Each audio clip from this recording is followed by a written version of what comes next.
Right, how's everyone doing? This is part two of my Atari VCS story, right? So you're up to speed on why we support the Atari VCS, you know? So now I'm gonna explain how and where we got from there to now, you know?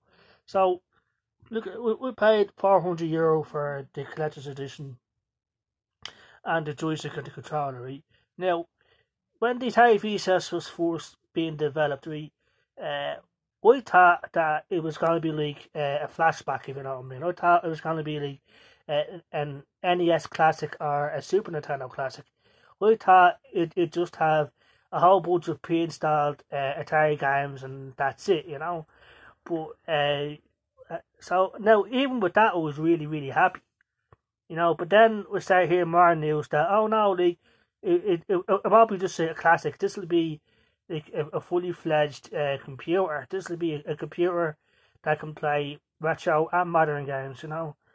It can even play games with high end graphics and other things, you know.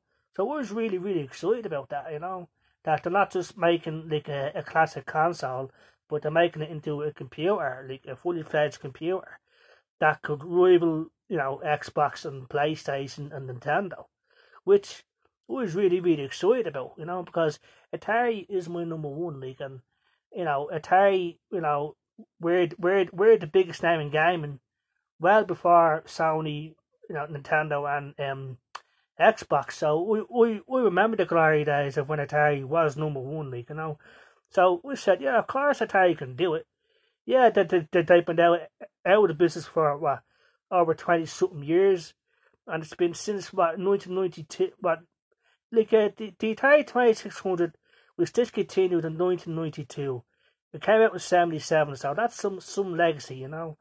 But how can Atari replicate that, you know? They failed with the Lynx, they failed with the 7800, and they failed with the Jaguar, right? So people had their minds already made up, saying not a chance in hell. Even if it does do what Atari say it can do, there's no way in hell it could rival the Xbox, PlayStation, or the Switch, you know. But I'm telling everyone right now, right? I've had my Atari VCS since Christmas 2020, right? Now, I'll say this: the gaming experience it's given me has been out of this world, right? Xbox Cloud Gaming has been added to the Atari VCS, so it can play Xbox games. It can do pretty much anything a Switch, an Xbox One, or a PS4 can do. The only thing that it lacks is the graphical power of those consoles. That's the only thing, and but the Atari VCS can be upgraded with more RAM and more storage, which would put it on par, in my opinion, with an Xbox One and a PlayStation 4. So that's I'm being dead serious there. Now my Atari VCS is just 8 gigabytes of RAM and 32 gigabytes of storage. Right now, that's the way I want it because I just want to play retro games. You know what I mean? I don't want to upgrade it, you know, because I don't think it's necessary. But if I wanted to, then it would be on level power terms as an Xbox One and a PS4, right? But anyway, I'm going back to when I first got it, right? You know, the it was only outputting at 1080p, even though it can output in 4K. It wasn't optimized for it. So over the year, Atari have been updating it so it does output normally in 4K, you know. So it can support the games on Xbox Cloud Gaming, Stadia, GeForce now. So in just a year, I mean, it's on par in my opinion. So it really boils down to whether you actually like the Atari VCS or not. You know, that's the only reason why someone doesn't want to get it. You know what I mean? You know, so that's the only reason in my opinion. But anyway, so yeah, it's a low. So my Atari VCS, this one right here, yeah, it is a low powered PC. But for the sort of games that I want to play, it's awesome.